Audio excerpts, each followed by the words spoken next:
According to rules company जब भी list होती है तो उनको 25% शेयर होल्डिंग पब्लिक को देनी पड़ती है। एंड अगर कभी भी ये 25% शेयर होल्डिंग कम हो जाए, मतलब अगर प्रमोटर्स का स्टेक 75% से ज्यादा हो जाए, तो एक कंपनी को 1 साल के अंदर अंदर उसे वापस 25% पर लाना पड़ता है। बट क्वेश्चन ये है कि ये कंपनीज कैसे करती हैं एंड ये एक इन्वेस्टर के लिए जानना क्यों जरूरी है। Hello everyone, I am Aastha Khurana and welcome to Zerodha varsity video. आज की वीडियो में हम समझेंगे एक ऐसा प्रोसेस जिससे कि कंपनीज अपनी शेयर होल्डिंग्स को कंट्रोल करती हैं एंड उसका नाम है ऑफर फॉर सेल। एंड हम ये भी समझेंगे कि एक इन्वेस्टर ऑफर फॉर सेल के लिए कैसे अप्लाई कर सकता है। तो चलिए वीडियो को शुरू करते हैं।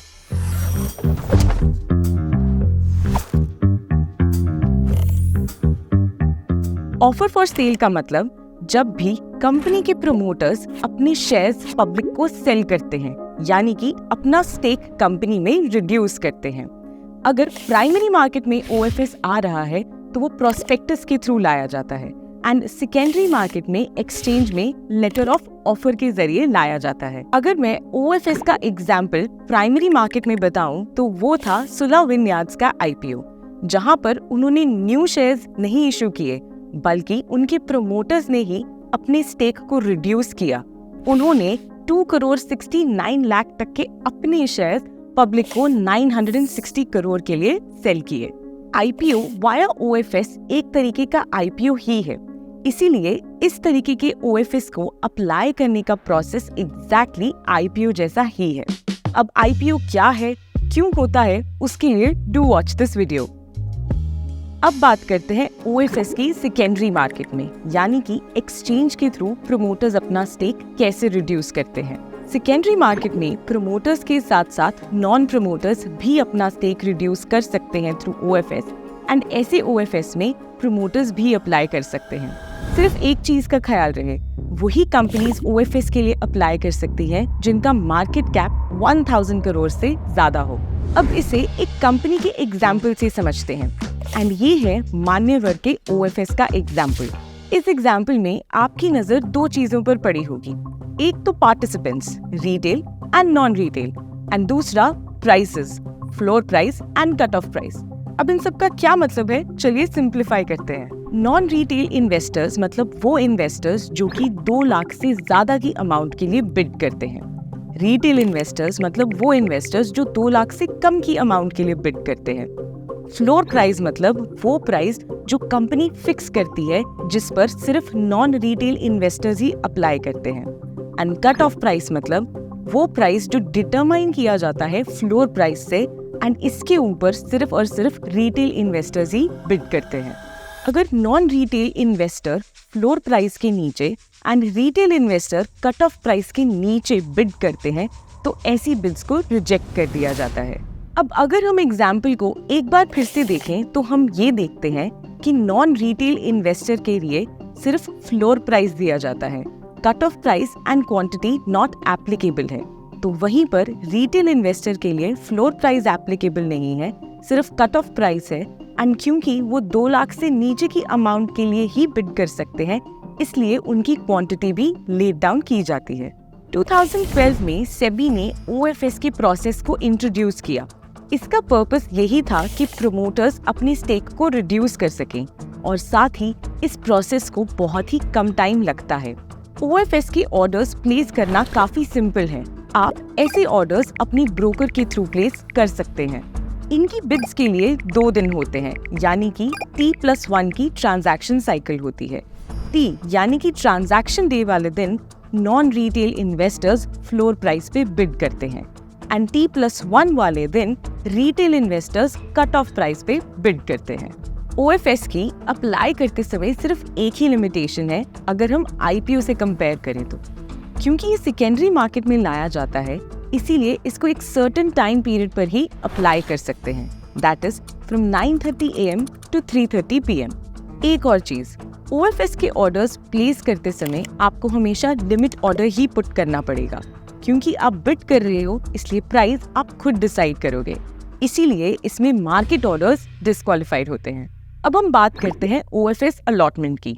OFS अलॉटमेंट दो तरीकों से किया जा सकता है, तो चलिए एग्जाम्पल से समझते हैं। तो हम मानकर चलते हैं कि फ्लोर प्राइस है 100 का, कट ऑफ प्राइस है 110 का। जो कंपनी को रिटेल अलॉटमेंट करनी है वो है सिर्फ 1000 शेयर्स की, लेकिन जो लोगों की डिमांड थी वो थी 1500 शेयर्स की। तो मिस्टर अरुण ने अप्लाई किया फॉर 400 शेयर्स, वो भी कट ऑफ प्राइस पे, दैट इज 110 रुपीज पर। तो वहीं मिस बीना ने अप्लाई किया 500 शेयर्स पर, लेकिन कट ऑफ प्राइस से थोड़ा ज्यादा एट 111 रुपीज। तो वहीं मिस्टर चंदू ने अप्लाई किया फॉर 600 शेयर्स एंड 112 रुपीज। सबसे पहला मेथड आता है price priority method, and price priority method में भी दो अलग अलग टाइप्स हैं। सबसे पहला कट ऑफ प्राइस एंड दूसरा मल्टीपल प्राइसेस। प्रायोरिटी का मतलब होता है कि पहले किसे मिलेगा। तो चलिए कट ऑफ प्राइस को समझते हैं।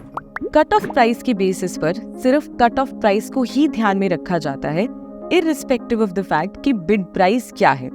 अब क्योंकि मिस्टर चंदू एंड मिस बीना का बिड प्राइस ज्यादा था, इसीलिए उनको उनके शेयर्स पहले मिलेंगे, लेकिन मिलेंगे कट ऑफ प्राइस पर।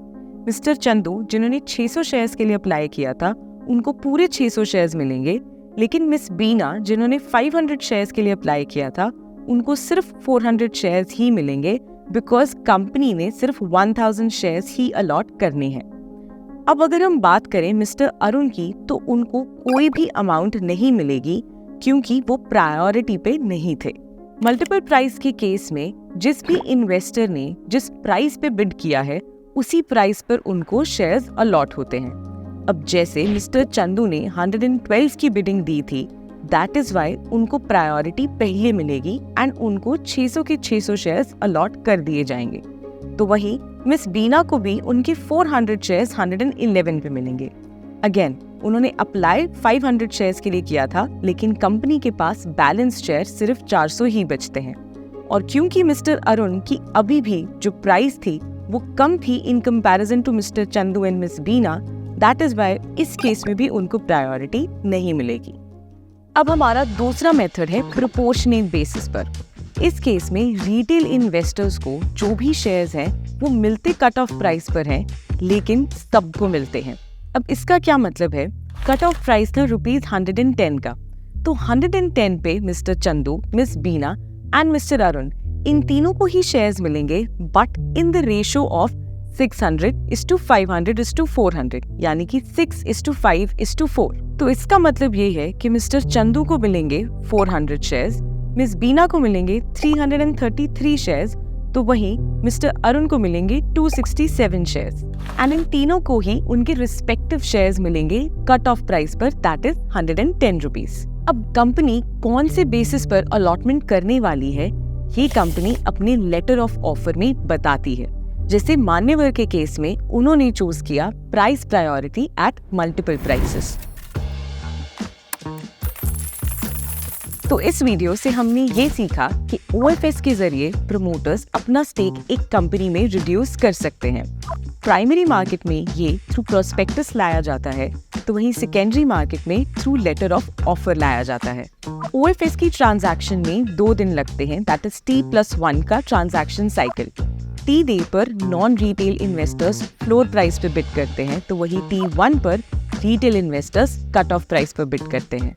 OFS अलॉटमेंट के 2 मेथड्स हैं, सबसे पहला प्राइस प्रायोरिटी एंड दूसरा प्रोपोर्शनेट बेसिस, एंड कंपनी इन दोनों ही ऑप्शंस में से क्या चूज करेगी ये वो अपने लेटर ऑफ ऑफर में बताती है। आई होप आपको ये OFS का वीडियो इन्फॉर्मेटिव लगा होगा। अगर आपको OFS से रिलेटेड कोई भी डाउट है तो आप नीचे कमेंट सेक्शन में पूछ सकते हैं। मिलते हैं अगली वीडियो में, तब तक के लिए हैप्पी इन्वेस्टिंग।